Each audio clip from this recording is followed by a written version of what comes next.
Welcome in the latest episode of 5 on the Floor on the 5 Reasons Sports Network. You can also hear us every day, Monday through Friday on the Nothing But Net channel on Dash Radio. So download the Dash Radio app for free on your phone. Search for Nothing But Net. You'll find us there every day, Monday through Friday, 10 a.m. to 11 a.m. Eastern, 7 a.m. to 8 a.m. Pacific. Also, check out 5reasonsports.com. You have to check out the preview that our Chris Joseph from Ballscast did on this series. We just put it up there. We've got other stories, too, from Jamie Levy, from Royal Shepherd, from Brady Hawk, and others on the NBA Finals.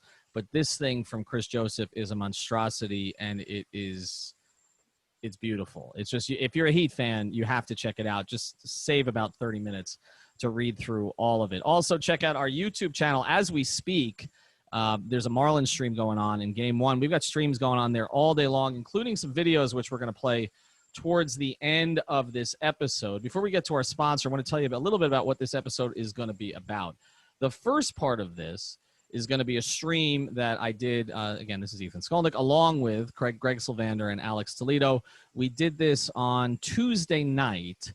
The three of us got together and did this on our YouTube channel. So that's going to be on here. Then I spoke to our Alphonse Sidney coming back from San Francisco. He and I did something on Wednesday morning where Alf gives his eye test and a pick. And then we've got some audio with the Zoom calls that are already on our YouTube channel. But if you haven't heard them, from Jimmy Butler, Bam Adebayo, and LeBron James. So this is a long episode, but we figure this will take you up into the game. We also want to tell you about a great sponsor of this episode and many others in the network, and that's the Gonzalez and Tybor Law Firm. You can find them at bankruptcyisgoodforyou.com. A recent report showed that over 45% of people use their stimulus checks to repay debt. This is money that could have and should have gone to cover living expenses. Even before the pandemic, household debt in this country, especially credit card debt, was going up, and it was hurting families and small businesses. And if you watched that debate last night, nobody's coming to help you. So it might be a good idea to reach out to Gonzalez and Tybor. You know, nobody likes to consider bankruptcy as an option for dealing with your debt, but bankruptcy is one of the few laws that exist to actually help consumers. So before you make another debt payment you can't afford, or you do something drastic like empty out your 401k or borrow money from friends and family, why don't you talk to a professional about your options? Contact Gonzalez and Tybor, bankruptcyisgoodforyou.com. The phone number is 954-378-8184, 954-378-8184. 8184. Consultations always free and can be done by telephone or video conference. So if you have any issues with debt, don't hesitate. 954-378-8184. Bankruptcyisgoodforyou.com. And now, stream, eye test, Zoom calls. Big episode leading up to the NBA Finals. 1, 2, 3, 4, 5 on the floor. Welcome to 5 on the Floor, a daily show on the Miami Heat and the NBA featuring Ethan Skolnick with Alphonse Sidney, Alex Toledo, and Greg Sylvander. Part of the 5 Reasons Sports Network. All right, welcome into the latest episode of Floor is Yours, pre-NBA Finals edition. We didn't think we'd be doing one of these this year. Although if you think the Heat are going to win this series, go to mybookie.ag and use the promo code 5 on the Floor. 5-point underdogs in Game 1. Ethan Skolnick here. I've got Alex Toledo. I've got Greg Sylvander. Thanks for following all this stuff on the 5 on the Floor podcast feed. 2 new episodes up today. One with Jorge Sedano on the narratives of this NBA Finals, starting with something we're going to talk about a lot here, which is LeBron, Spoelstra, Riley. And then, I don't know what Alice is doing. And then the other one that's up right now is Nekias, Duncan. Alex and I went through the top 10 players in this series, whether it was obviously the first 2 are obvious, but we kind of went beyond that. So check out those 2. A new episode with Tom Haberstroh up tonight. That'll be up overnight. I talked to Tom for about 50 minutes today, not just about the numbers of this series, but we got into a lot of stuff from the Big 3 era, which, of course, Tom covered for ESPN. He's now at NBCSports.com. There's a lot of stuff you have not heard, so make sure you check out that episode. All right, let's get to it and to the press conferences today. I was on those Zoom calls. I am up in Orlando. I explained this on the last stream I just did with Alejandro. I'm up in Orlando, but I'm not in the bubble per se. To be in the bubble, you have to basically live there. I'm staying at a hotel off premises, although I did test today in a hotel where I ran into Andy Ellisberg and some other Heat executives. So and some families. So A lot of the Heat people are staying there, and they'll be upstairs with me tomorrow because they can't be downstairs either to communicate with the players. But the big deal today was the pre-final Zooms. Typically, these are press conferences at a podium. We all remember kind of the Heat at American Airlines Arena with everybody at the podiums, and you kind of go around, you talk to all the players. The way they did it today was each team had 4 people on the primary Zoom feeds and then 4 on the auxiliary feeds. So the ones on the primary feeds for the Heat were Eric Spoelstra, LeBron James, Eric Spoelstra, Jimmy Butler, Bam Adebayo, Goran Dragic, and then I believe it was Duncan Robinson, Crowder, Iguodala, and Hero were on the other one, and the Lakers also did a 4-and-4 type setup. The most interesting ones to me were the ones we expected to be interesting, which were LeBron James and Jimmy Butler, although Eric Spoelstra was interesting today as well. I want to start with LeBron because I think Greg had a visceral reaction to a lot of this stuff, which I'm not surprised as I was hearing it. And let me just read a couple of quotes. Now, I put these on Twitter. They were they had to be kind of shortened because I was trying to get them out, but they give you the texture of it. He said, LeBron on Eric Spoelstra, the players and coaches know how great Spo is, and there's this narrative that Spo is not great. He prepares his team every single night. They're going to play hard. They're going to play together. It's been you guys that have never given him his respect. And then the next one, he kind of went on sort of scoffing at the notion that he was asked if that there's a perception that anyone could have won with himself, Dwayne Wade and Chris Bosh. And he said, Spo likes that. That's what fuels Spo is this disrespect you guys give him, the basketball world. I'm not going to sit up here and act like I don't know what Spo is all about. He's damn good, almost great even. I didn't add that last part, but I remember it off the top of my head. I was a little bit surprised by this. Yeah. When you go back, it is a little bit of a revisionist history, Greg, right? Yes. I mean, when you know the ins and outs of what went on in 2011 and kind of how things ended in 2014, there's some irony in it all. But it was more that like he almost had to like trip and fall and mistake his way into saying that Spo was great. He like said he's good. He's damn good. He may even be better than good. He may be great. Something like that. I'm paraphrasing.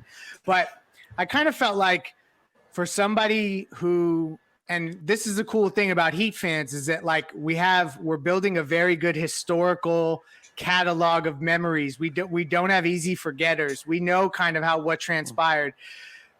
In that moment, like just give the man his due. Like he's in the finals again.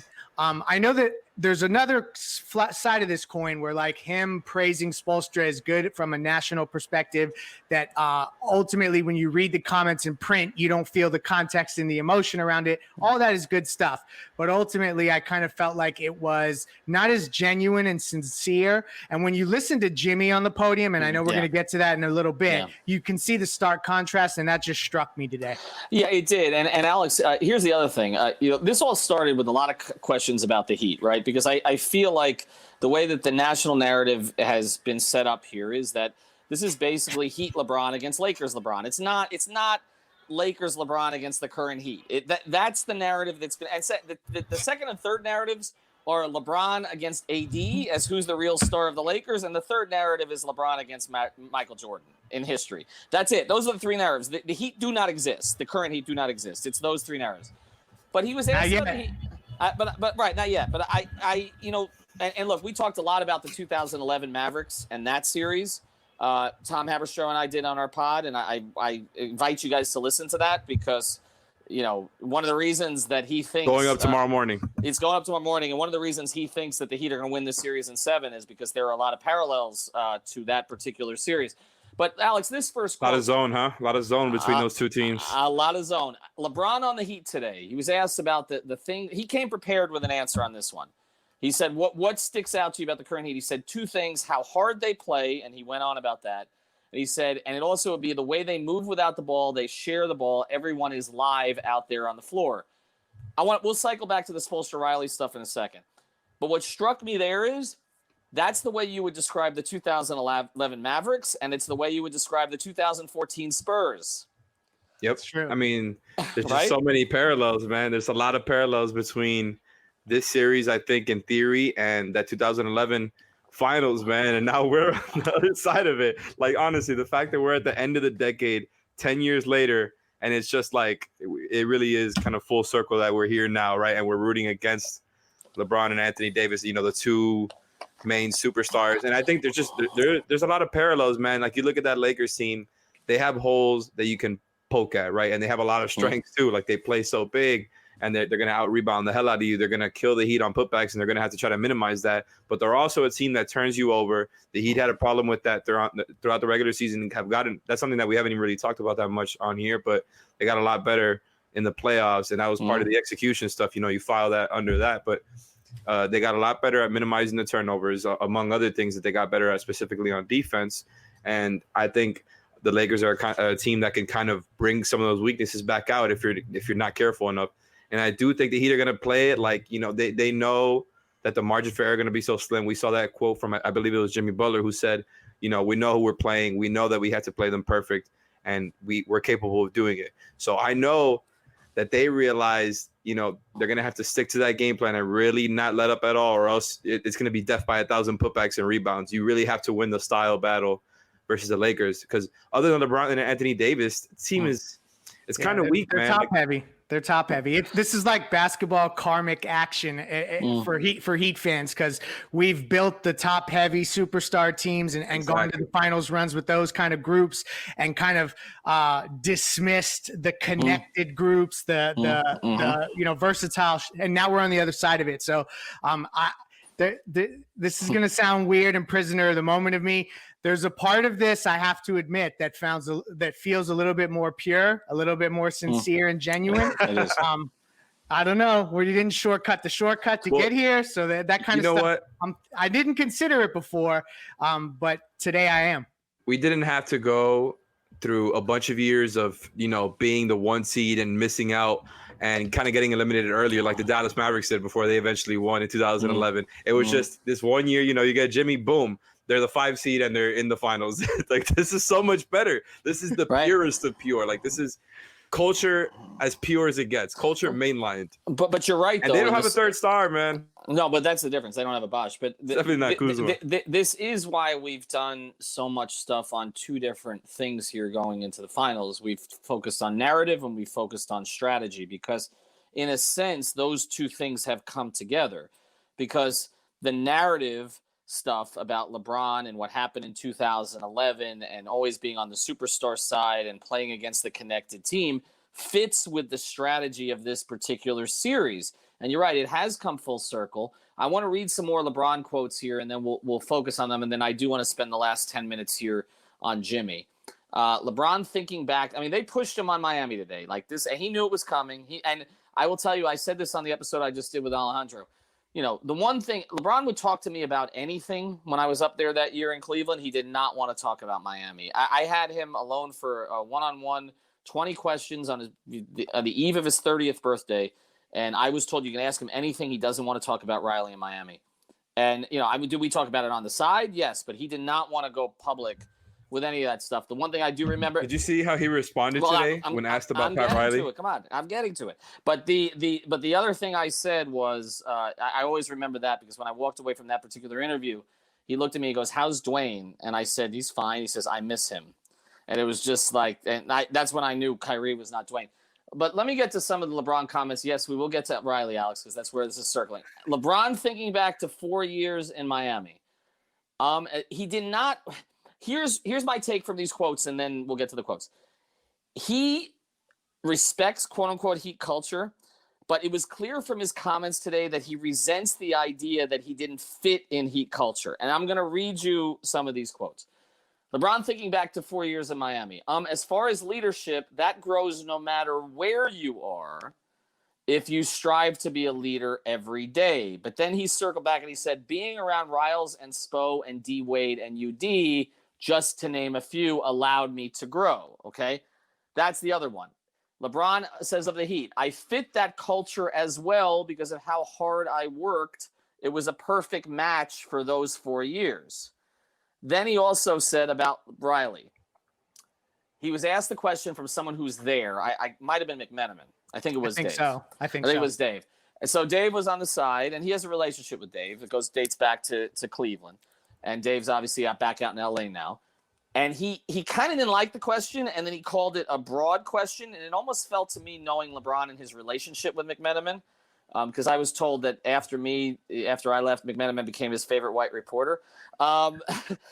Knowing their relationship, guys, I almost feel like he didn't expect Dave to ask this particular question. Exactly. 100%. 100%. Right? Like, it's like he's probably had this conversation with McMenamin. He texted him right afterwards. Right like, afterwards. Why the hell did you do that? Why the F are you doing that to me? Because that is the kind of thing. It's like when Dwayne said to me in the and I know I'm digressing there, but when Dwayne said to me in the Indiana series, when he was pissed at Spoelstra about something, one of the Indiana series, it might have been, I think it was the series that he had the blow up on the sideline. And I asked him, it wasn't that game though, it was a different game. And I asked him a question, and he looked at me, he answered the question, and then after everybody's gone, he looks at me and he goes, "Why the F are you asking me a question like that about Spo? You know I don't want to answer that." So this felt to me like reporter he has a relationship with, and he's like, "Why are you, I expect these people to ask me that, but not you, Dave." But anyway, long pause, then he called it a broad question. Yes. Right? And then he said, probably one of the greatest minds this game has ever had, and then on and on and on. This league is not the same without Riles. He's a great guy, great motivator, someone who just knows what it takes to win. This guy. Well, here's my question for you, Greg. I'll let you both answer it. What do you want him to say? What do you want him to say? Do you want him to just, because he did gush over these guys, it's just that like it took him a second to get to it, I guess. And he had to tell you that he was a fit for Heat culture.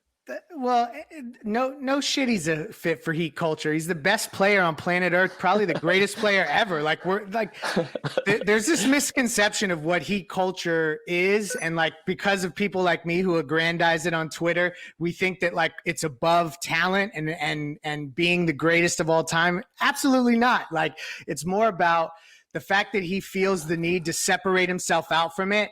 Like, let's not ignore the fact that you took the blueprint that was in Miami to Cleveland and you tried to replicate it word for word. And then since then, you've tried to take elements of it and replicate it. And mind you, you couldn't do that shit in Cleveland initially. You weren't winning championships initially. So you did have to come and learn some things in Miami. So just an ounce of humility would go a long way to just be like, okay, I did go there. I learned how to win, and it's helped me for the rest of my career. It doesn't mean we didn't make LeBron James. That's not what we're trying to say. But like, don't act like you are above the fray because you weren't winning in Cleveland. Newsflash, you weren't.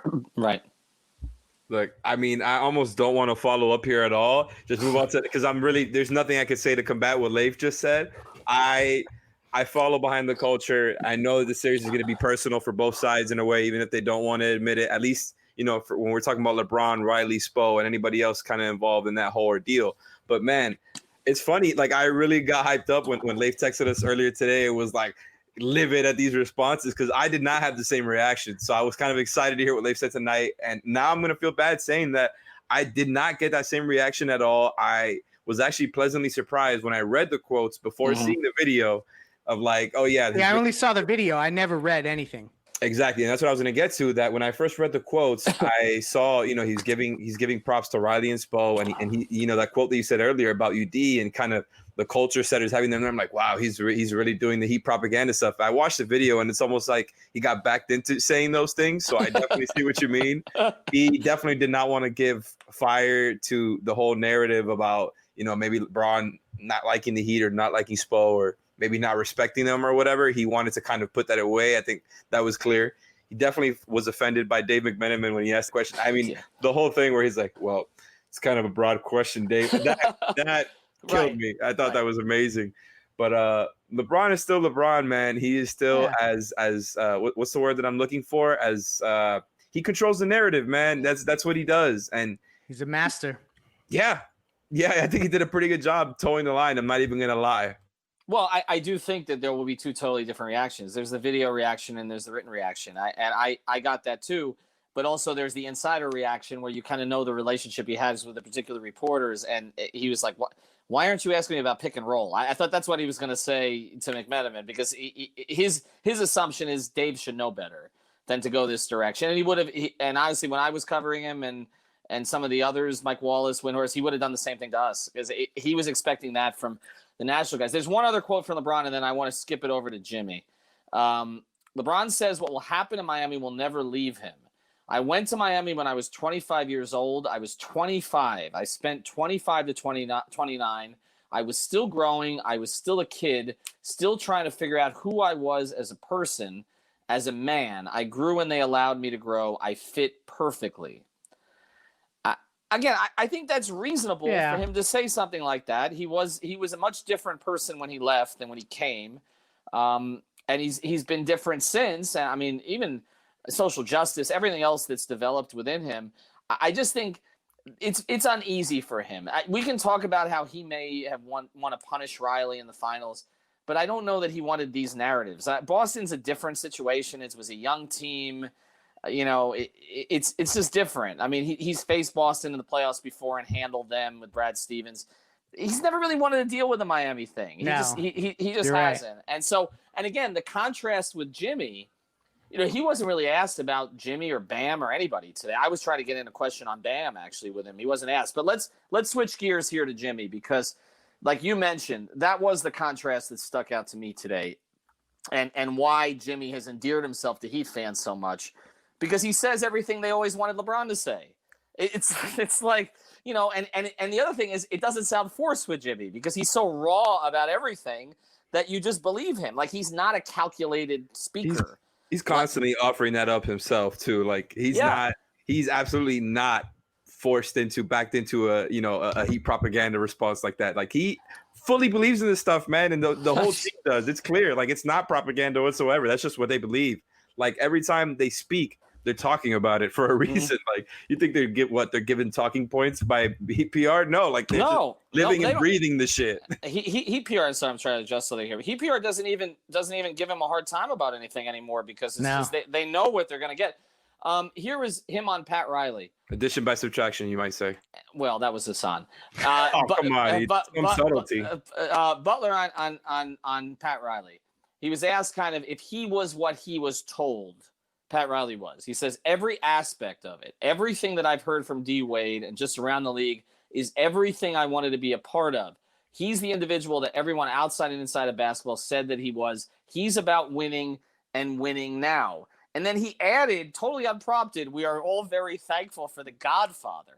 I mean, could you, Pat would have retired at that moment if LeBron ever said that. That's it. I've got LeBron to call me I mean, could you ever imagine LeBron calling Pat the Godfather? No, that's funny because even Dwayne didn't necessarily lean in that hard. You know what I mean? Like there's only a few guys, Zoe and now Jimmy, UD to some extent. So you're right about that. And I guess this is like, and I hate that it circles back to LeBron, but it's a thing where just to clarify, like I root for LeBron now in most circumstances, but when you see Jimmy talk the way that he talks and you talk about being endeared to the fan base so quickly, it's because of what he's embraced. There's even when he is brash and he's being unapologetically like, F y'all, we're going to do this, that they're I can't even articulate it right. There's a certain degree of humility in it. And it's like, it's very much a situation where he recognizes that it had to be a perfect marriage for it to work, to get to the finals. To do this is not a one-man show. It's a team thing. And I think just having that recognition kind of deeply seated in everything he says, it shows and he conveys it so well. So, and then when you see everyone else, you know, from Goran to Bam to everyone else kind of back that up as well, you know, it's genuine. And that's what's been different about this run. It's not ESPN index. It's not any of that. It is like kind of Jimmy following kind of what the organization has put in place, but taking it to another level because he has the talent, the skill, and the charisma. So it's like, it's a beautiful marriage. let me, Alex, let me give you a couple more quotes here because this was another one. Jimmy didn't have to bring up the Heat in this regard, and he did. He was asked because everything in the NBA, particularly with ESPN LA, revolves around the Lakers. He was asked whether he seriously considered the Lakers in free agency this offseason. And Jimmy, while saying he didn't want to disrespect the Lakers, said, I knew about the type of structure I wanted and needed. It was here. Okay? Like, again, Jimmy thumbed his nose. I mean, so did Kawhi, actually. But Jimmy thumbed his nose at the Lakers this offseason also. Can you blame him? No, I don't, based on the structure of it. But it's just – the Magic Johnson thing feels like 10 years ago, but that was almost right before that free agency. Yeah, that's true. That is true. By the way, I wrote an article after that happened, 4 or 5 Reasons Sports, talking about, well, what if Bron wants to come back? Now that we're here. Yeah, no, that's true. And Magic now is tweeting his inanities on Twitter. That's basically what he left to. By the way, my phone may go because my mentions are blowing up, because one of the things Goran Dragic said today was, I asked him if he felt like a bridge between Bosh and Wade and this team, and he gave great praise to them, and Chris Bosh just decided to retweet it. So I guess he agrees, which was, I guess, one step closer to us getting Bosh back on the pod. I was about to say, yeah, we need to get him on. No, I'm working on it. I'm working on his on 3 also. But he also, there are a couple other things in here from Jimmy, other than him saying he's never bringing anyone free coffee ever. It's never going to happen, even except if Coach O. Except Coach O. He did say Coach O would get the free coffee. He said, Jimmy said, I just don't think that we're underdogs.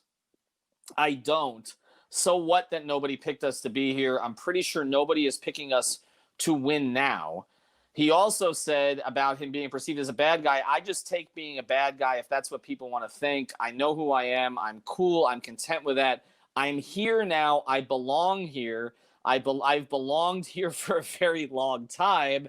And then this one, he talked about how he sort of put in context what you're talking about, Greg, about this being organic. He said, together this group is how we want to win it. We talk about how much joy it brings us to play with one another. They are, he may not say they're not underdogs, but he's kind of portraying them as the little defiant team that could, right? Like, America should love this team. Like, they should. Like, it shouldn't just be about LeBron, but it's going to be just about LeBron. Well, and I think that some of that is media driven. I think by the end of this series, there may be a few more Heat fans added to the bandwagon, which is a cool thing. I mean, we talk about from building a fan base perspective, what the big 3 years did to the Miami Heat sports fan.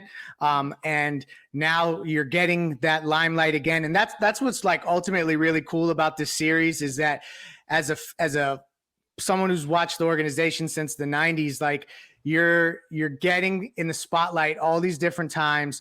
The organization is being put up on a pedestal. It just happens inadvertently when you're in the finals. Like, that's what happens. People talk about you, and so they do have this chance to kind of endear themselves to the nation in this series. Unfortunately, the lead on SportsCenter will be, what did the Lakers do wrong in game 1? Or, how did LeBron's press conference go when they said something about JJ Barea? I can't wait for that. But the results will matter, and we'll see. I mean, I really like this series for the Heat. I know that it's a tall task, but I like what they have in store. I think that there's some tricks up the sleeve there that Spoelstra is dying to get to. Listen, I'm with you. I think this series is endlessly fascinating. The more I kind of look into it, and even almost the less that I watch and care about the regular season stuff, it's like, I'm like, oh, whoa, this team, it's just so different from back then. And even back then, like, they were playing the hell out of the Lakers, man. And the Lakers have been the best or second best team in the league all season, right? They didn't have a point where they started off, bad, and they had to figure things out like the Heat did in that first season. They've been this good the whole time. And I think that was obviously encouraging back then. But even more than that, there's just such a stylistic battle where it's like, whoever wins that, I think, is going to win, right? It's like, how much can you force them to not play their bigs? And then, honestly, man, I think there's just so many ways it can go. There's a small chance that they get eliminated in 5 if they just can't control the putbacks and the turnovers. I don't really imagine that happening. I trust them to kind of execute and really be on top of their shit. I think this team really exhibits those characteristics of a team that is kind of in control and won't just beat themselves. They're not going to fumble it like that. I don't believe that. I don't think that's what they've shown through all of this. They played, they're going to, with this series, it's going to be 4 top 6 defenses that they played. Whether you look at regular season or playoffs, elite defense after elite defense, and they've been endlessly efficient on offense. So I trust their offense. I trust the defensive improvement, and they have the right formula, man. I think they have exactly the right amount, and it's just going to be on Spo to figure out how much to play the zone, when to play the zone, and what principles they're going to apply on LeBron and AD. Because I wonder if it's going to be, separate principles for each, whether like if AD gets the ball, you kind of double him or you send him one way where he doesn't want to go, or when it's LeBron, you form the wall. You know what I'm saying? I think we might see some really complex defensive game plans, because I think like when they're not playing the zone, that LeBron AD pick and roll is going to absolutely kill them. So I think you're going to see some really creative defensive stuff to make sure that doesn't happen. I think you're going to see Spo make those shooters beat you, and it's really going to come down to how many threes that he can make, and also how much can they limit those turnovers. I think the other thing you talk about when you talk about their offense is overcome all these great defenses. Again, the team has shown great sort of resilience and flexibility, and so is Spoelstra. And that is, we haven't talked a lot about Spoelstra v. Vogel. We're probably going to talk about it more as the series goes on, but Vogel didn't show a ton of flexibility prior. Now, we had, when we had those Pacer Heat series, and he paid for it. But Sedano says, this year we had George on. He said, Vogel's been much more flexible, even started different second half lineups than first half lineups. So that's one of the matchups. One of the other things I'm really curious about is this is an NBA Finals like no other. I mean, the media calls are on Zoom. They're on Zoom. Yeah. I mean, he's got a few people around him, but other than that, it's monitored. It's controlled. I mean, they aren't bumping into people on the street. They're not. I mean, they're literally they're only bumping into each other. I mean, that's fascinating. I wanted to ask that question today. Like, has Jimmy bumped into LeBron in the past week? Is he trying to? I mean, what? I mean, they're the only ones left. I mean, right? Everybody else is gone. There were 22 teams went in. 2 teams remain. That's it. Okay. Ethan, did you think one of those two teams? When you were, I don't remember if it coincides with your time life or when you worked with Bleacher Report. Did you cover those Cavs Bulls series in person? Yeah, I covered the 14-15 series. I did. I was not at the game where David Blatt called the timeout he didn't have and got away with it. That was the second round series and the whole thing, the LeBron game winner. That's the only game I missed in that series, actually, and that is the game that essentially, I mean, without that game, David Blatt probably would have been fired that season. LeBron probably would have been eliminated. Jimmy Butler would have moved on. That Bulls team was really good. That Bulls team was really good. They were that call went their way. It was going to go 7 games. I think they win that series. By the way, I think they win that series, and actually Jimmy was asked. But our guy Vinny Goodwill was on there today, and of course Vinny covered those teams in Chicago and asked about the guys who never made it. Deng, who obviously has the relationship with the Heat organization too now. Noah, etc., and Rose, and how he feels for those guys. He talked about those guys propping him up. It's so funny listening to Jimmy today.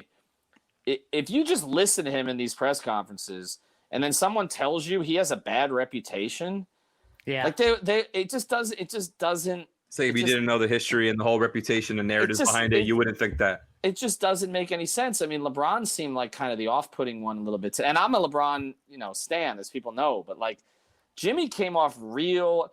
And I think it's uncomfortable for LeBron in this contrast with Jimmy. Because everything with LeBron is a little bit scripted and all the rest of this. And Jimmy, there's no script. And I think that's the place to close here as we're at 30 minutes. That is one of the things that makes the Heat so dangerous in this series. They're unscripted. This whole season was unscripted. LeBron goes to the Lakers, it's scripted. Maybe it didn't work out the first year, but eventually they're going to get a superstar for him to play with, and they're going to try to win championships, okay? This Heat thing is totally unscripted. Pat Riley didn't script this year. Eric Spoelstra didn't script this year. True. This has just happened, and that makes it so dangerous in this series. It makes them so dangerous because I don't think they know how to play him. And by the way, this is the way to close. Scrolling across my screen, I just got a DM from Chris Bosh saying that he's forwarding it to his people, and he'll get on with us this week. Big news. That's a good way to close. Always tag on Twitter, guys. Tag. These guys turn off notifications unless they're tagged, even if they follow you. Okay? Turn on notifications for Twitter and YouTube, by the way. You'll get notifications when we go live. We've got almost 500 people watching right now. And thanks for tuning in. Yep. Thanks for tuning in. We'll be back tomorrow. We're doing the live streams. Alf will be back in the mix tomorrow. He's been in San Francisco. He's going to host the live. That's probably why they tuned in. They thought it was going to be Alf. It's me. Yeah. Sorry. I've been on a lot today. I'm also going to be, and again, I'll be at the arena tomorrow. So we're going to try to do some live stuff from the arena, post-game pods. Check out the Sedano pod. Check out the Nekias pod. And check out the Haberstroh pod. And who knows, Thursday, check out a Bosch pod. Talk to you soon.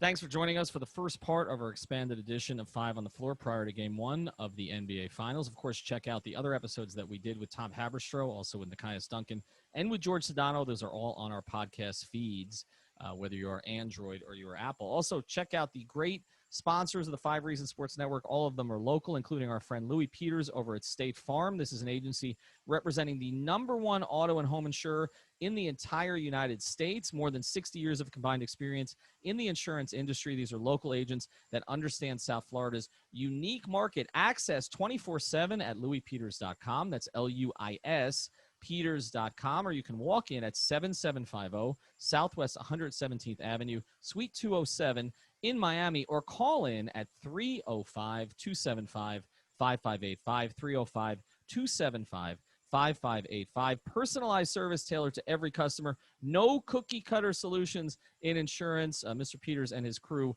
will take care of you for whatever it is you need in insurance. So again, it's louispeters.com, 305-275-5585. And now the next part of our episode, I wouldn't say I sat down. We might have both been standing up, but I spoke to Alphonse Sidney after he got back from San Francisco. He's going to deliver an eye test. Welcome back on 5 on the Floor on the 5 Reasons Sports Network every day on the Nothing But Net channel, 10 a.m. to 11 a.m. Eastern, 7 a.m. to 8 a.m. Pacific, and of course that you can get by downloading the Dash Radio app. All right, everybody's been waiting for this because he hasn't been AWOL, but he's actually Alphonse Sidney actually has a job, unlike me.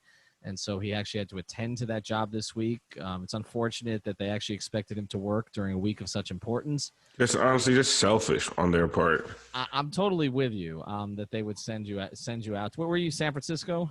San Francisco and Seattle. Okay. Well, at least it's 2 great cities. All right, I'll give you that. Yeah. All right, so I was in San Francisco and Seattle. We're not going to waste a lot of time on narrative stuff today because we've done so much of that. And obviously I'm kind of talked out about it. And, you know, I know that Alf really wants to get to the nuts and bolts of this series. So here is the latest eye test. Tired of PER, EFG, QBR, PDQ, and QVC? Wait, what? Well, ditch the calculators and spreadsheets and check out the only stat that truly matters.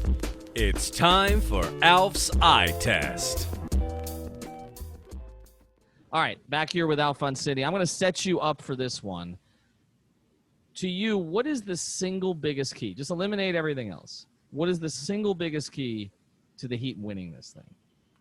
The key to me is going to be the other guys, right? And we talk about the other guys a lot. The Heat have some really good other guys, so I kind of don't even like to call them the other guys, but that's kind of what they are. The guys outside of Jimmy and Bam. I think both those guys are just going to have their hands full, right? They're going to be schemed against. They're going to try to take Adebayo out of the game with size. You know, they have capable defenders that can not shut Jimmy down, but make his life hard. The way that this team is going to beat the Lakers is by the Tyler Heroes, the Duncan Robinsons, the Goran Dragic's, the Jay Crowders, the Andre Iguodala's. Good minutes from guys like Solomon Hill, Kelly Olynyk. Who knows if Kendrick Nunn gets some burn? I doubt he does. But Derek Jones Jr. in spots with his length, making things hard for the other team. That's where the series is going to be won. It's going to be won in the margins. It's going to be, can the Heat spread the floor enough and you know, hit that sweet spot of 39-40% on their threes. Because we know that the Lakers aren't a great three-point shooting team. So that's where it's going to have to come from. It's going to have to come from not the bottom, but, you know, the lower part of the roster. And I'm interested to see, because I don't see the Lakers as a very deep team. Does Spo tighten the rotation like he did against the Celtics, who weren't a deep team either? Or does he go to some more of these guys that I just talked about? So I think that's the interesting part. I think Jimmy and Bam are going to do what they do. I'd love to see a crazy breakout performance from Bam like we saw in the Eastern Conference Finals. I'd like to see Jimmy be super Jimmy. But I really see, you know, guys like Goran Dragic and Tyler Hero really being the ones that turn the series. Well, we did an episode, Alex and I did with Nekias, and we broke down the top 10 players in this series. And I actually had the Heat with 5 of the top 7. Now, Nekias did not. He actually had a 5-5 split with the 10 and had some guys higher than I think Heat fans would have them, which is one of the reasons we appreciate having Nekias on, even though he is a Heat fan. But, he had KCP pretty high. He had Danny Green pretty high, higher than Duncan Robinson, I believe. So, Danny Green is only you can only put him that high because he's playing the Heat. Well, I know, but I was a little surprised, Alf. I was a little surprised by the numbers on Danny because I remember him playing really poorly in the bubble, but I guess I stopped paying attention to some of the Laker games when the series became foregone conclusions. Mm-hmm. And he is shooting 36% from three in the playoffs. So he hasn't been awful. He doesn't really contribute anything else offensively at this stage, but he's a very good defender. He's a good player, but that's the thing. I mean, the Lakers all have guys who can give you good minutes. I mean, they have, but they don't have anybody who's going to have a breakout game, right? Like they have two guys who are going to lead them in scoring. They're incredibly. I mean, look, their third leading scorer. I think Kuzma averaged 10 in the postseason. Mm-hmm. I mean, he's seventh on the team in minutes, by the way, so they don't really trust him. But with the Heat, I mean, they've had three different leading scorers in the first three rounds. I mean, the first round was Dragic, then it was Jimmy, and then it was Bam. And how many different guys have led individual games? Well, that's it has to be at least 5. Well, that's what I was going to say. I think it has been 5, and I wouldn't be stunned because I'd certainly been 4 because Hero did. I wouldn't be stunned if they have a fourth different one and it's Tyler Hero in the finals. Like that wouldn't shock me. It wouldn't shock anybody. Right, with this progression. So they're two totally different teams. So one of the things I talked about on our other pod, which I really recommend people listen to, that went up earlier today with Tom Haberstroh, and he likes the Heat in 7, by the way. Okay, so there you go. And Tom's not a Heat homer. He likes the Heat in 7. He's broken it down, and he and I agree on this. This series is a flip of the 2011 finals in a lot of ways. I mean, Eric Spoelstra is now Rick Carlisle, okay, trying to take down a top-heavy superstar, at the top, late in team, although the difference is there's 2 stars instead of 3. The rest of the supporting cast may be a little bit better than some of the Heats, but Mario Chalmers would start on this Laker team for sure. No doubt about it. So unfortunately he didn't start on that Heat team. At least I was about to say, is Bibby Caruso? Who's Bibby?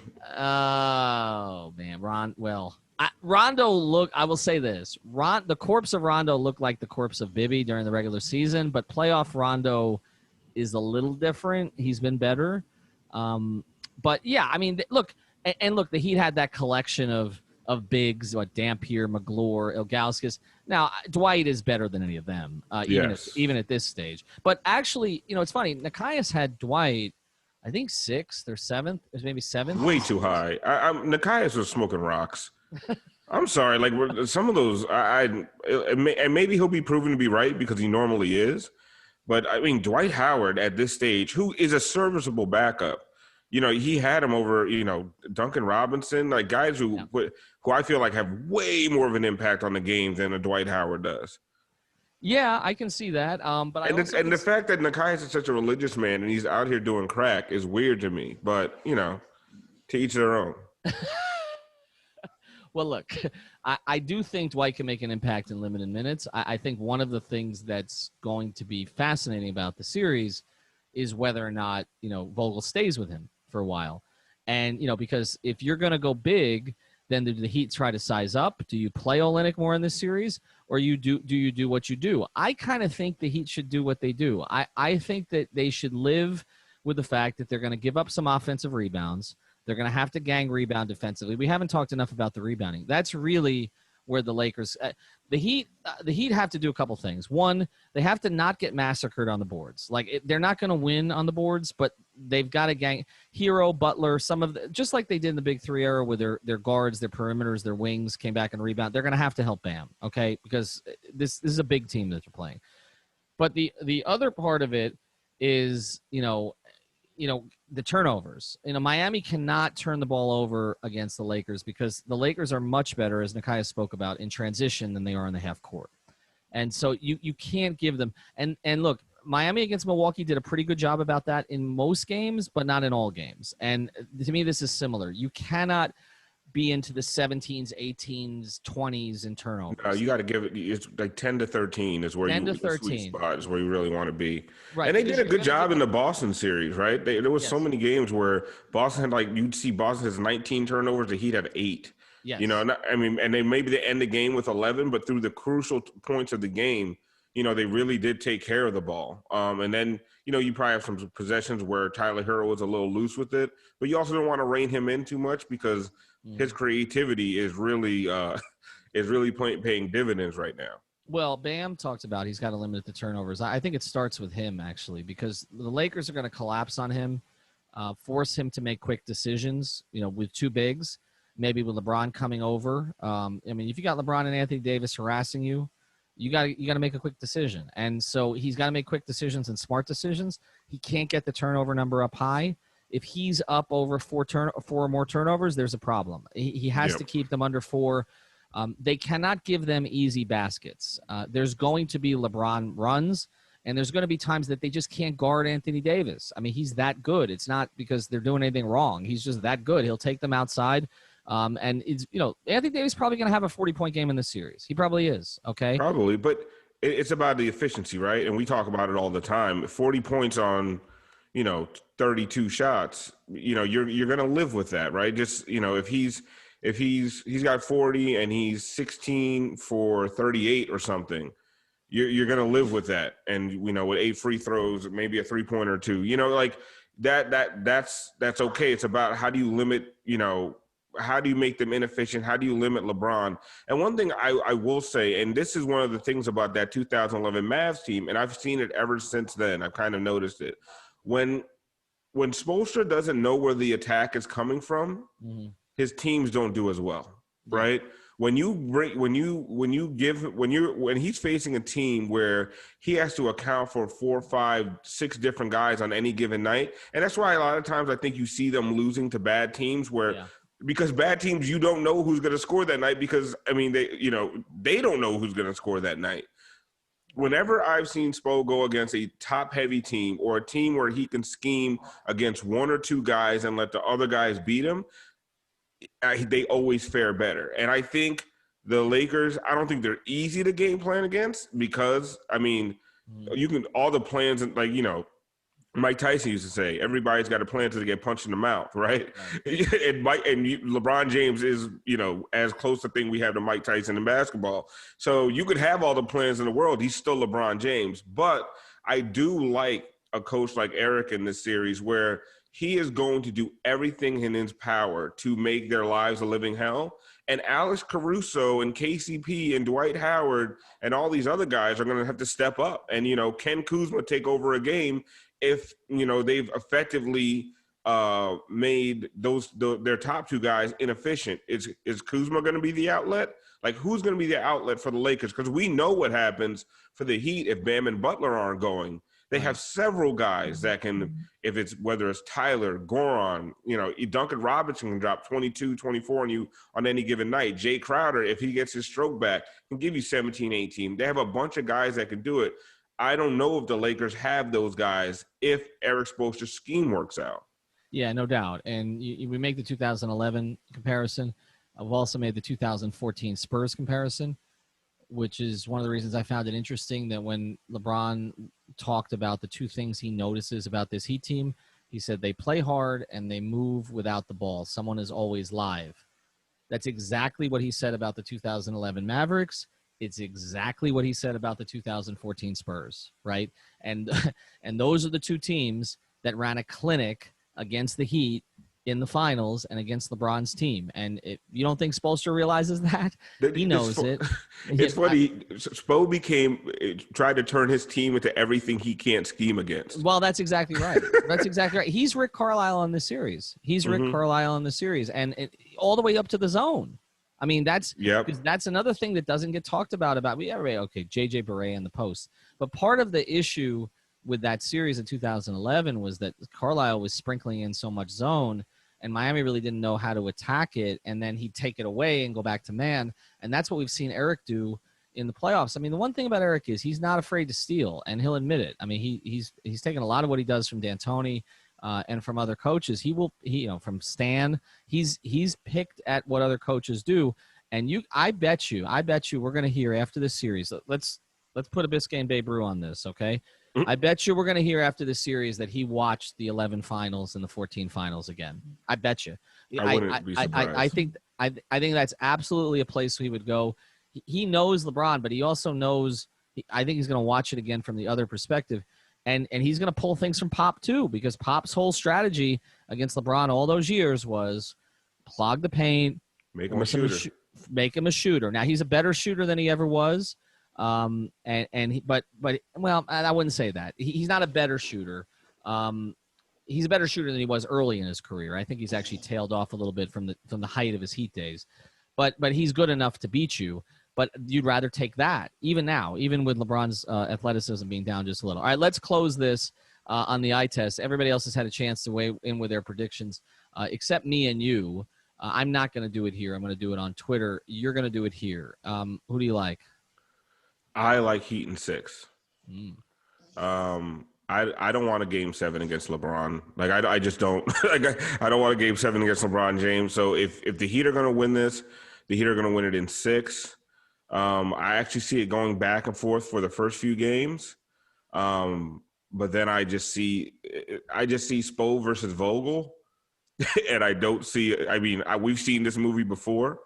And I just don't see the Lakers being able to overcome the lack of depth. And, I just think it's going to be too easy to scheme against them. I think probably who cares? It's the Lakers. But hopefully for them, they maybe they make some more acquisitions this offseason. They have their team's like a lot of retreads and a lot of guys that just didn't work out other places. And like you said, it reminds you a little bit of the 2011 Heat, where, they look unstoppable at times, but when you do have the right game plan, they don't have other places to go. I really don't feel like there's going to be enough adjustments that Vogel can make. Like, let's say if the zone hurts them really bad in game 1 or 2. What adjustment does he make? What shooters does he put on the floor to shoot them out of the zone? Right. They really don't have those guys outside of Danny Green. So I don't see any Alex Caruso X factors. Deion Waiters is out because that, you can't account for him. I'm saying Heat in 6, and I don't even think it's a homer pick. I just think I'm looking at Spo and I'm looking at Vogel. And I trust Spo to make every adjustment possible. I think he wants this series so bad for these guys. I think the team wants this thing so bad for each other. I really think they want it badly for guys like Jimmy and Goran. And I think they're going to come out. I just think they're the tougher team. I think they're the better shooting team. And I think they're the better coach team. And if you give me those 3 things, LeBron James is a trump card a lot of times, but listen, I've seen LeBron lose in the finals, so I'll take what the Heat have. Well, I'll say this about the Heat. I wrote a piece about LeBron in 2015 for Bleacher Report about the teams that beat him in the playoffs. So I went through every series he'd ever lost in the playoffs, and I talked to at least 2 people on each of those teams. And the common thread on those teams was they had shooting, to counter him on the other side. But they also had at least, and I talked about this with Haberstroh, they had at least 2 premium wing defenders. Okay, if you look at the Boston series that he lost before he came to the Heat, they had Tony Allen and James Posey. Okay, every one of those series they had a couple of. Okay, obviously, you look at Kawhi and Danny Green. Okay, when Danny Green was playing at a high level for the Spurs. All of these series that he's lost have been, and then obviously look, Draymond, Klay Thompson, and that group with Golden State. The Heat have, and Iguodala, by the way, the Heat have 4 or 5 guys they can throw at him. And that's why I'm struggling so much with this series, because my head is telling me LeBron is just telling me he's on a mission in this series. He's been getting stronger as the bubble's gone on. He wants this one badly. He has an elite player next to him.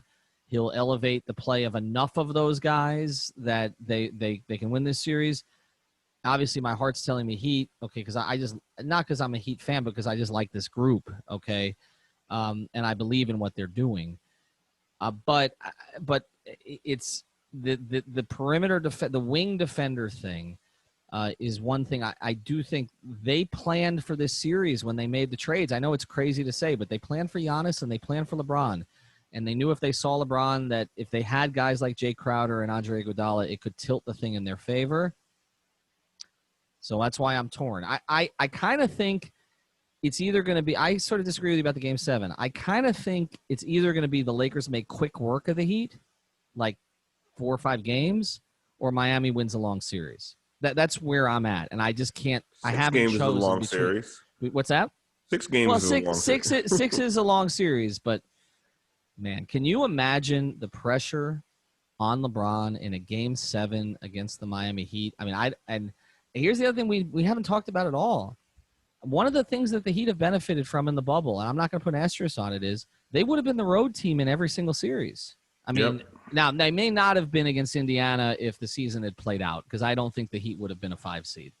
But they would have been against Boston, Milwaukee, and the Lakers.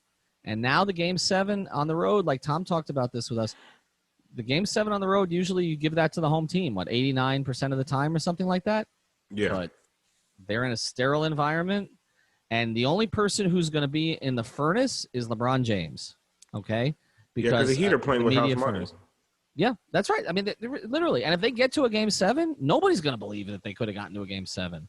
So all the pressure is going to be on them. So I'm torn. So you say Heat in 6. I'll make my pick later today, but I think, or I'll just pass on this one entirely. I'm not sure.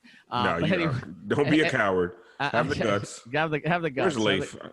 Where's Leif? I know. Well, we've had plenty of Leif this week. Alf954, you can follow him. He'll be hosting the live streams after every game. I will be maybe popping on there, but I'll be hosting the post-game pods, and obviously we'll have in between game pods as well. Talk soon. I want to introduce you to another of the great new sponsors of the 5 Reasons Sports Network, and it is a sponsor that would be important in any time if you want to have a beautiful workspace, but it's especially important now when you need a safe one as well, and that's safecubbies.com, which offers modular office solutions designed to elevate your open office into a modern and safe environment at any budget. You can personalize your workspace with options like whiteboards, magnetic panels, acrylic sheets, and graphic branding. Most of the surfaces are non-porous for easy cleaning and can be removed or replaced within minutes. Now, this is for workplaces. They've got a bunch of different options on their professional series, but also they've got private room solutions, dividers and sneeze guards, and they have a classroom series as well. So if you're involved with a school, this is definitely something your school should check out, of course, if we have school in the fall. And that's the point here. We are entering a new normal period with COVID-19. Safecubbies.com, which is locally owned, is the place that you want to go. The phone number is 754-216-1071. Again, that's 754-216-1071 or safecubbies.com. Jimmy, you're I don't want to say your MO because it does vary from game to game, but you're very big on getting your teammates involved early. Even some games like pointing to the corner and telling Duncan go there and expect the ball and all those things. Do you expect that to be the way you're going to start the finals as well, or do you have to kind of go out of character and look to get yours a little bit too and get yourself going a little? I don't know. We'll see as the game goes, but I think there's a lot of nerves for a lot of people, including myself. This is the first time being here, so I just want to make sure that everybody's comfortable. And we've been playing a certain way this entire year. I'm not getting away from that. I think that's winning basketball for us. Me making sure that everybody's involved. I think that's part of my role on this team. So we'll take it as the game goes, and then we'll figure it out. But I mean, I'm sure before the game, UD, Dre, Spo, they'll definitely tell me what to look for and how to start, I guess. Next question, David Aldridge. Jimmy, wondering if the year you've spent down there getting to know Riles and what he's about matches what you may have thought about him before you got there. Yep. Every aspect of it, everything that I've heard, obviously from D-Wade and just around the league, it's everything that I wanted to be a part of. he's the individual outside of basketball that everybody's said that he was. And definitely about winning and winning now. He's definitely about that. So he's been a huge part in our success of putting this team together, expecting greatness out of each and every one of us, and putting us in a position to be great. So without him putting this thing together, I wouldn't be up here. We wouldn't have this great group of guys that we have. So we are all very thankful for the Godfather. Next question, Tom D'Angelo. Jimmy, when you entered the league, LeBron was 26.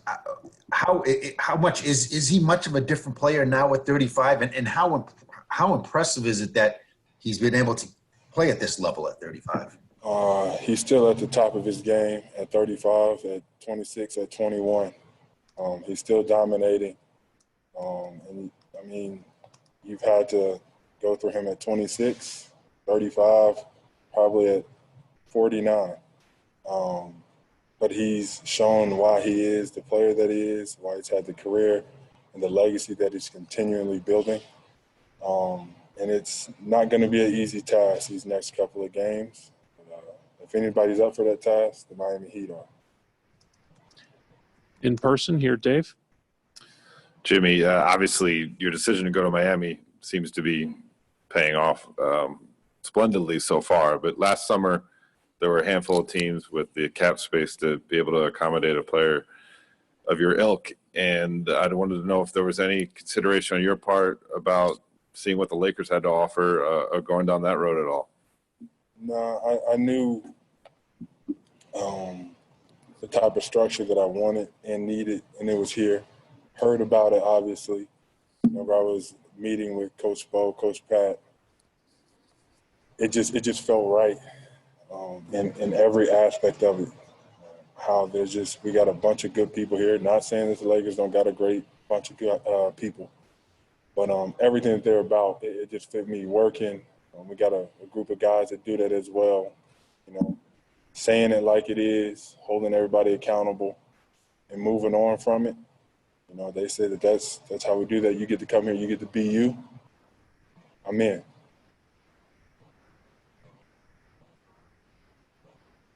Next question is Vincent Goodwell. Jimmy, I know your time in Chicago didn't end the way that you liked, but how much time have you spent thinking about some of your old teammates, the Luol Dengs, the Taj Gibsons, the Joakim Noahs, the guys who haven't made it to this level? Have you spent any time of reflection thinking about that early part of your journey? I'm grateful for that part of my journey and for those guys. They showed me the way to being a pro. They showed me where hard work will get you and how you just can never give up. I talk to a lot of those guys still, and I let them know how thankful that I am, because I don't think that I'd be here without them. Them letting me know that you have to stay ready, your time's coming, and that you belong here. They were constantly telling me how I could play in this league for a very long time. So looking back on it, I guess I could say a part of the reason I'm here is because of those guys. Malika in the center. Jimmy, you said the other day that you don't like to be thought of as underdogs because you're a group of NBA players, but you did have 60-1 odds to be here. What is the identity that you do like to think of yourselves as if it isn't underdogs? A really good team. That's it. A really good team. Not going to say that we're any better than anybody else, but I just don't think that we're underdogs. I don't. So what that nobody picked us to be here. That's okay. Pretty sure nobody's picking us to win either. That's okay. But we understand that. We embrace that, because at the end of the day, we truly don't care. We're just going to go out here and compete, play together like we always have, and see where we end up. But at the end of the day, we're going to do this our way, the Miami Heat way, and that way's worked for us all year long. Next question, Greg Logan. Jimmy, I'd like to ask you to go a little deeper on what you said earlier about going to Miami because you liked the structure there, because you were with a very talented team in Philadelphia and it didn't click. What is it about this organization or this structure that fit you so well and that allowed you to make impact that you did? I think, like I said, I just get to be me here. I get to call it how I see it. Nobody takes it personally. You don't have to worry about anybody trying to control me. As it was said, people was trying to do over there. But I have no hard feelings towards any of those players, anybody in that organization. I'm glad to be where I am. As you can tell, it's worked out. And that's where I leave it. I knew what we could do here. We added some key pieces in the middle of the year, and we are where we are. So I don't really look back at it too much. I got to stay focused in on the right now and with the group that I have. To Gary on your left before we go back to Rob on Zoom. Hey, Jimmy, for your career, you've just been yourself and you've ruffled some feathers and that type of thing. Was there ever a point in your career you thought, am I doing this right? Or was it just, like you said, just finding the right place that would welcome you? Right by who? Like, everybody gonna have their own opinion. Nobody's in the locker room. Nobody's at the practices. It's all he said, she said to a point. So nobody really knows what's really going on. I don't explain anything detail for detail. So I just take being a bad guy. I like it that way. So, like, it doesn't bother me. It's not like I'm reading everything that's on the internet. I know who I am. I'm cool. I'm content with that. And that's what I leave it at. I'm here now, and I belong here. I belonged here for a very long time. So that's where I'm at. Here, me being ruffling feathers, whatever you want to call it, it's okay here. Next question, Christos Saltis. Hello, Jimmy. You talk about the heat wave. So what will gonna be the key factors of the whole series for you? And also, if you win the championship, will you bring free coffee from your coffee shop to your teammates? I'm not giving nobody free coffee, ever. It's not going to happen. It's not, except for Coach O. Coach O, he gets free coffee. And then as far as the first question, I just think a championship is going to be one that we have to do together. And I can't exactly remember how you worded the question, so I'm just going to guess. But I know that together, this group,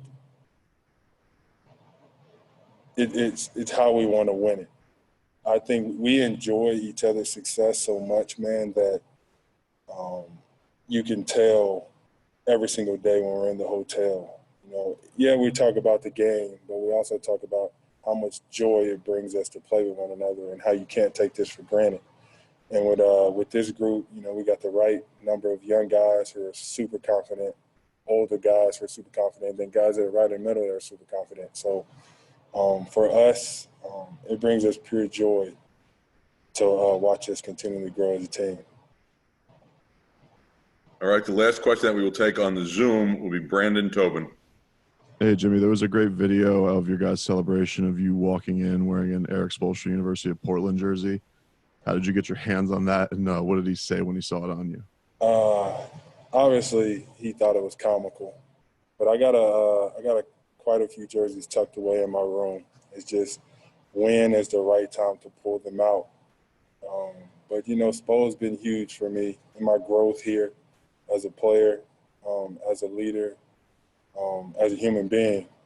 So I'm grateful for him. But just to keep it lighthearted and enjoy a win, knowing the most difficult part is ahead of us. So I don't know, it's just a way to show my appreciation. Last question here, Sam. Jimmy, you talk about Pat with such reverence, but I'm curious if you go back to the pre-Heat days and even maybe when you were a youngster, like when did Pat Riley become a person who you were aware of? And then when you went through free agency, you've talked about the meeting, but did you talk to D-Wade about Pat? Did you talk to LeBron about Pat? How did you learn about him? I played with D-Wade, and I think that's where the whole thing started. Yeah, you know who Pat Riley is, but it's not like you're going in detail. because obviously I thought I was going to be in Chicago my entire career. But he would tell me about the way things were done there, about Coach Spo, about Coach Pat. And then it's just like, man, that's my type of the guy that I want to play for, that I want to be around. Obviously, I get traded a couple times and end up here, and it's everything. I'm so comfortable with being myself more than I've ever been. Not saying I've ever not wanted to be myself, but now I know myself is the right way. Look where myself have gotten me now. And it's all because he empowered me to be able to do that with these guys. These guys love me, love who I am, and it's reciprocated towards those guys. I'm just grateful for him and for him believing in me and giving me this opportunity. Hello. Bam, you were so hard on yourself after game 5 and looking ahead to the Lakers. They are such a big team, which makes your role, which makes Kelly Olynyk's role even more important. How do you approach, especially the early minutes, looking towards this matchup to kind of avoid getting in ticky-tack foul trouble early? What do you see your role as here? Obviously, you got to be smart about, like you said, ticky-tacky fouls. But, active, just match their energy. There can't be a second on the floor where they're playing harder than us. I feel like that's where our chance is. We can't let them just get free layups and get in this motion, and then, that's when everything starts clicking for them. So just making it tough for them, and then also being smart with the basketball, and then just setting up strategic plays to get, easy baskets. Tim Reynolds right here on the right side. You've probably been through 700 practices with this team in 3 years. Did today have any sort of a different feel as far as it being a finals practice, or was it just a typical Heat, get down to work day? Yeah, it's preparation. We've been prepping for this since September, which is kind of crazy. But, if we would have been preparing for the finals 2 weeks ago, we wouldn't be ready. This has been like a grind throughout this whole year, just shaping and morphing and trying to figure this out. And now we're here. So, it's a toss-up now. Next question, Will Manso. Hey, Bam, Spo was almost defensive earlier in the postseason when people kept asking about your style of play and whether you should be more aggressive. And he said, look, Bam is Bam, stop trying to make up something else. But there's no doubt that your numbers have gone up significantly in the playoffs from all-star level to almost superstar level. I mean, what do you attribute that to? What has been the difference, you think, in your production? I don't know. To me, I feel like I'm out there hooping and just doing the right things and making the right plays and just holding myself accountable. We're in the playoffs. It's this is win or go home. So, when you have that type of mindset, you got to go out there and back that up. And I've been doing that, and I need to keep doing that. Next question, Ethan Skolnick. Bam, both Anthony Davis and Dwight Howard have been very complimentary of you as a player, and kind of watching you. Dwight went on for about 3 minutes when he was in Miami when the Lakers came in about how much he just enjoys your style of play. What is the challenge for you against both of these players? Because you're going to be seeing, I'm sure, a lot of both before the series is over with. The shot blockers. That's one thing that they're gifted with, shot blocking. So just not letting them off the hook, just staying aggressive, and then get my teammates open and just keep playing my style of basketball. Dave, right here on the right side, in person. Bam, staying on that same line of questioning, Jimmy and LeBron are going to get a lot of the attention going into this thing, but the series could hinge on the matchup between you and Anthony Davis. And how do you view that? And then also going back to the Kentucky connection, do you guys have any sort of rapport relationship through that? I mean, once you go to Kentucky, you'll follow it forever. So, you know, me going into Kentucky and committing, he probably heard about me, didn't know who I was, probably knew I was just a kid going to Kentucky.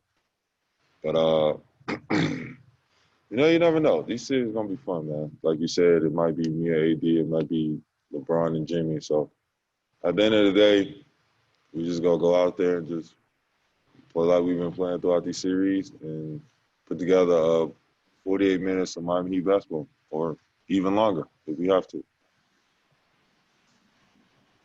In person, Dan, over here. You've been wearing the Kobe 5s throughout these playoffs. You wore them in the last game, I know. His death this year, how did it affect you? And when you wear those shoes, do you spend any time kind of thinking about what he's meant to you or the game? Well, obviously, you know what he means to the game because you've seen everybody when they heard about it. Nobody wanted to believe that. It still doesn't feel real to this day, but you see the effect that he had on the world. And me growing up, I was a Kobe fan, Kobe fanatic, and just being able to just wear his shoes, and you know, it's my favorite shoe to play in. So I've been playing in them this whole playoff run, so can't stop now. All right, our last question for Bam is from Kyle Tucker of The Athletic. Bam, I'm curious, what's one specific thing from your time at Kentucky that you think most prepared you to have this kind of success this early on this big of a stage in the NBA?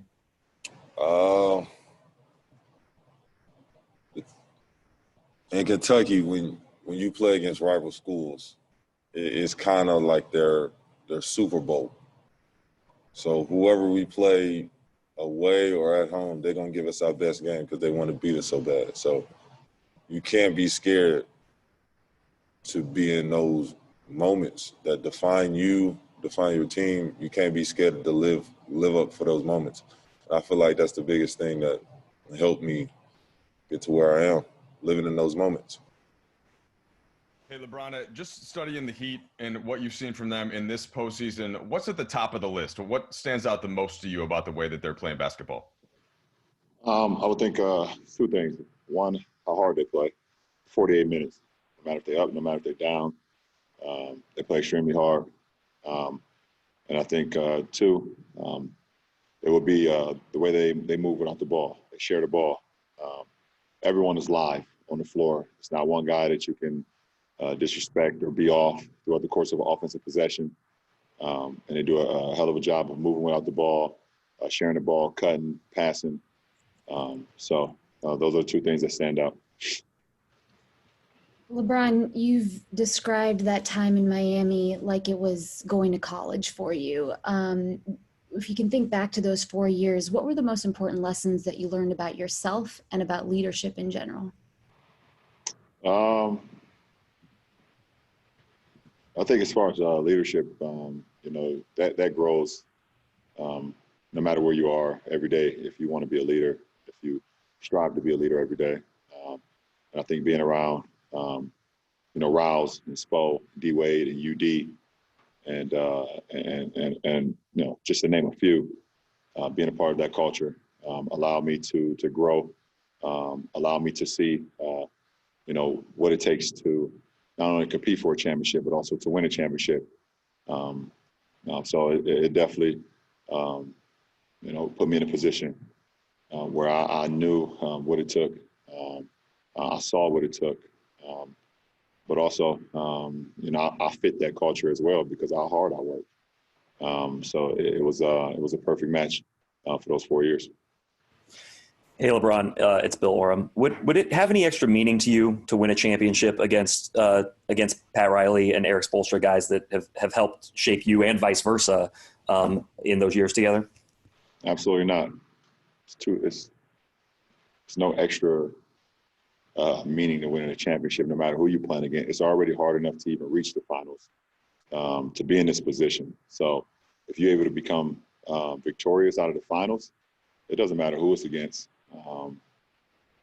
You know, I'm just happy that I'm here with the opportunity, you know, to represent not only myself, but represent our fans, our fan base, our organization, my teammates, our coaching staff, our training staff, and so many others that represent this organization to the utmost respect. Allison? Dave McMenamin? LeBron, 6 years after playing for Miami, how do you feel about Pat Riley? That's such a broad question, Dave. I don't understand. Leaves it open for interpretation. Like, how do you, when you hear the name Pat Riley, what do you think about? How do you describe your relationship? I hear the word Pat Riley, you think about probably one of the greatest minds that this game has ever had. He's won at every level. Seen a stat the other day that he's been part of a championship in 4 decades. This league is not the same without Riles. So, you know, he's a great guy, a great motivator, but someone that just knows what it takes to win. And he's shown that over the course of what, 40 years. Kyle Goon?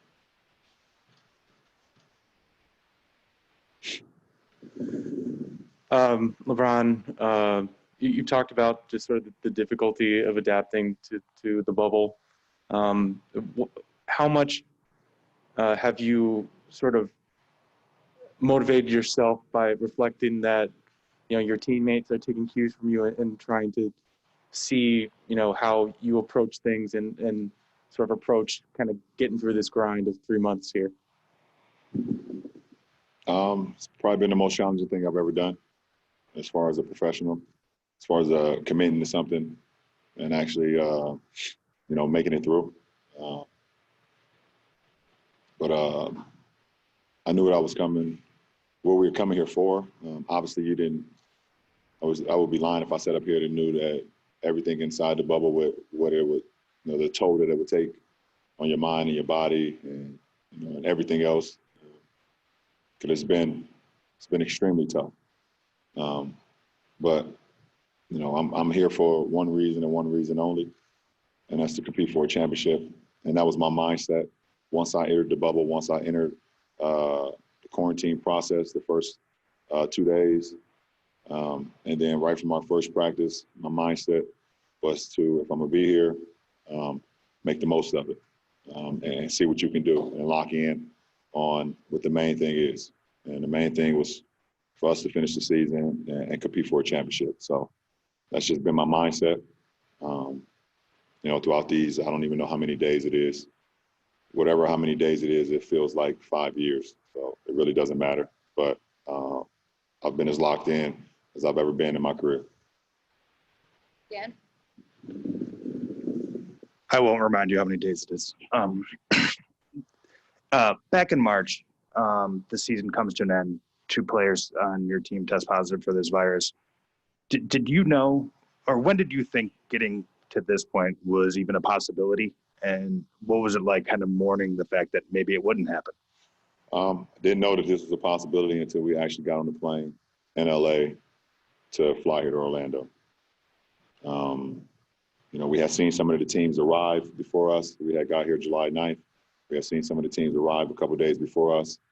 But until we landed here and got off the plane, got on the bus, and actually pulled up to the hotel, that's when it became a reality to me. All right, Malika? LeBron, from your vantage point, what do you think it is about Erik Spoelstra that allows him, no matter if it's coaching #1 picks or kind of a collection of undrafted / lower drafted guys, that allows him to continue to bring groups back here to the finals, but also not necessarily always be in the conversation with that upper echelon of coaches? Well, that's a question for you guys. And the players and the coaches know how great Spo is. And there's this narrative that Spo is not great, and the narrative that he doesn't get a lot of respect, which he should. He prepares his team every single night. If you just watch the Miami Heat, no matter who's out on the floor, they're going to play Heat culture. They're going to play hard. They're going to play together. That's what he's always been about. And it's been you guys that have changed the narrative or has never given Spo his respect because he had D Wade or he had myself, he had Bosh. But a lot of coaches have talent.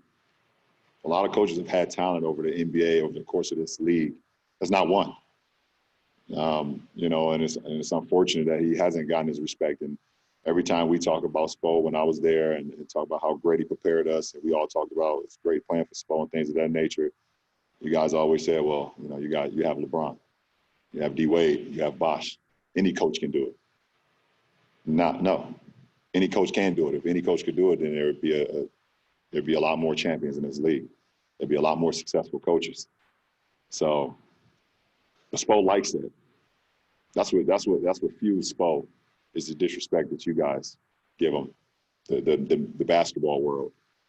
But I'm not gonna sit up here and act like I don't know what Spo is all about because he's damn good, if not great. Probably is great because it's preparation. He prepares like it's his last time ever coaching again every game, and I know that. That's why I feel good. Jeff Logan? LeBron, there is political financial data that is out there that shows that pro sports owners, including NBA owners, donate overwhelmingly to Republican causes. I know they've pledged a lot of money to help with racial and social justice issues, but do you feel that those political contributions undercut some of the efforts that players are making to gain progress on those topics? Well, one, I'm not going to give my energy to that because it's not surprising. And my mom has always told me that you control what you control. And I can't control that. What I can control is what I'm doing on my side and trying to have people gather around me and gather around my initiatives and doing what we're doing to try to affect change, not only in our communities, but outside of our communities to the youth and let them understand how important their voices and their vote is to our society. And it's hard as hell because they just don't believe it. They don't believe that their vote or their message or their minds or their voices matter. But that's what my energy is on continuing to push the envelope in my community, continue to let them know that they are the future. They are the reason why there will be change. But I can't give my energy to the other side because that will take away from my people. And I can't do that. But control what you control. I can't control that. That is what it is, and it's not a surprise. But I got work to do on the other side. So that's what my mission is about.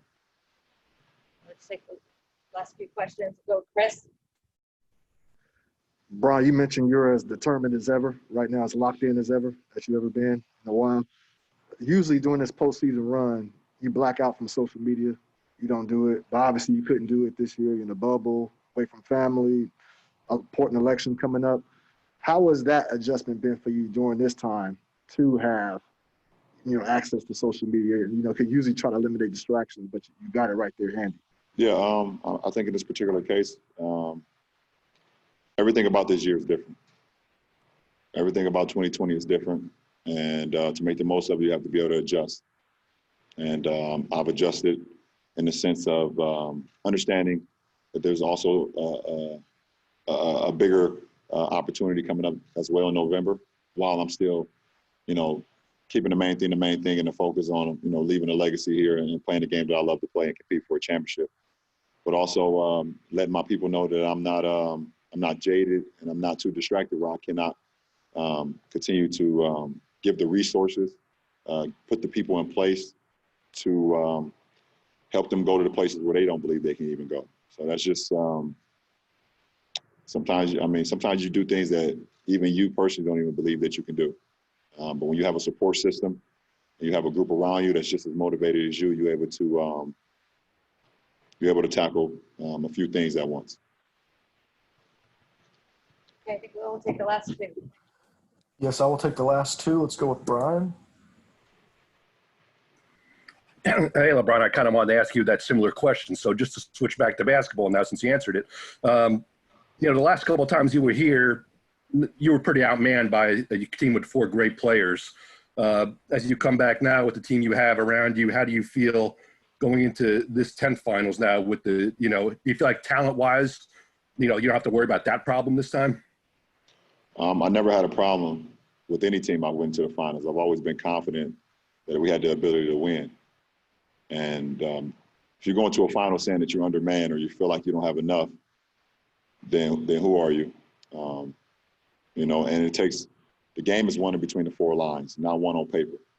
And at the end of the day, when I've lost in the finals, the better team won because they played well, they were more prepared, and they did what it needed to do to win those 4 games.